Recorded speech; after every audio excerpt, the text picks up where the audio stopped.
Magandang araw sa lahat, welcome po ulit dito sa atin channel ang Biyahe y Komida. Maraming salamat sa lahat ng nag-subscribe, indeed. Punta tayo sa atin topic, August 4, 2025. Kayla Estrada binabagyo ng swerte ang career, todo alaga sa kalusugan. Kung may isang kapamilya actress na talaga namang binabagyo rin ng blessings ngayon, yan ay walang iba kundi si Kayla Estrada. In fairness, bukod sa umaani ng papuri sa mga teleseryeng ginagawa niya, kabilang na ang katatapos lamang na, Incognito, sunod-sunod din ang paglabas ng kanyang endorsements. Patunay lang yan na nakagawa na rin siya ng sariling pangalan sa entertainment industry at hindi lamang basta anak ni Janice de Belen at John Estrada. Ayon kay Kayla, marami pa siyang gustong gawin sa kanyang showbiz career, kabilang na riyan ang hosting. Super thankful nga siya sa opportunity na maging isa sa mga host ng 8th Eddies Awards o Entertainment Editors, Choice ng Society of Philippine Entertainment Editors, SPEED. Nakasama niya ritong nag-host sina Darren, Kailin Alcantara at Alexa Ilacad.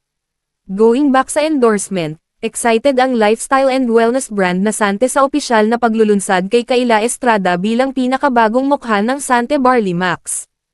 Kasama na siya sa impressive roster of ambassadors ng naturang brand na siyang kukumplito sa line-up ng #LiveForMore campaign kasama sina Kim Atienza, Vic Soto, at Vice Ganda.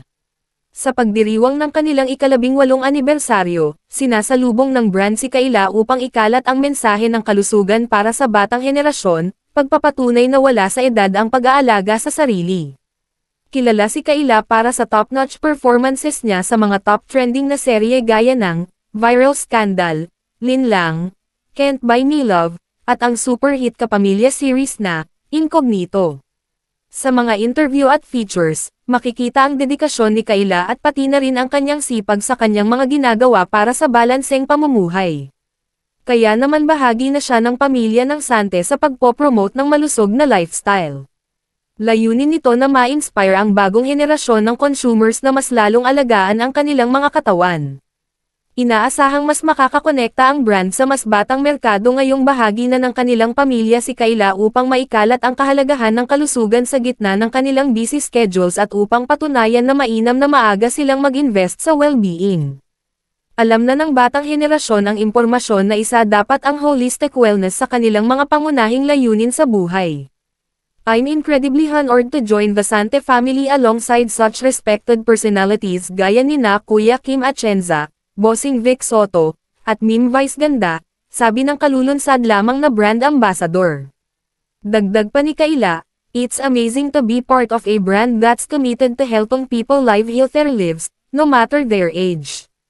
Para sa akin, this is about owning my life, my body, and my goals. Maingat din ako with what I endorse, because I believe in taking care not only of my name but also in my responsibility to those who support me.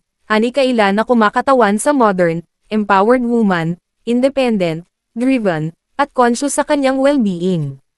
Nauunawaan niya ang kahalagahan ng kanyang kalusugan at kinabukasan. Isang tingin lamang sa kanya ay sapat na para ma-appreciate di lamang ang kanyang kagandahan ngunit pati na rin ang kanyang tahimik na kumpiyansa sa pag-aalaga sa kanyang sarili. At para sa batang henerasyon, healthy is not just the new sexy, it's the new wealthy. I take care of my health because it is my real wealth, pagpapatuloy ni Kayla. As I try to maximize the opportunities being given to me, I also try to stay committed to staying healthy and encouraging other young adults to do the same. We need to start making health a priority hanggat maaga pa lang. We need to commit to doing things our future selves will be grateful for, pahayag pa ng magaling na aktres. E-follow ang Instagram ni @Kayla Estrada. I-click ang link sa description box. At yan ang ating latest showbiz chika update for today. Huwag kalimutan mag-subscribe, click the notification bell for more showbiz chika updates, like and share the video at suportahan po ang ating Facebook page. Maraming salamat sa lahat ng nag-subscribe indeed. Magandang buhay sa lahat, adios!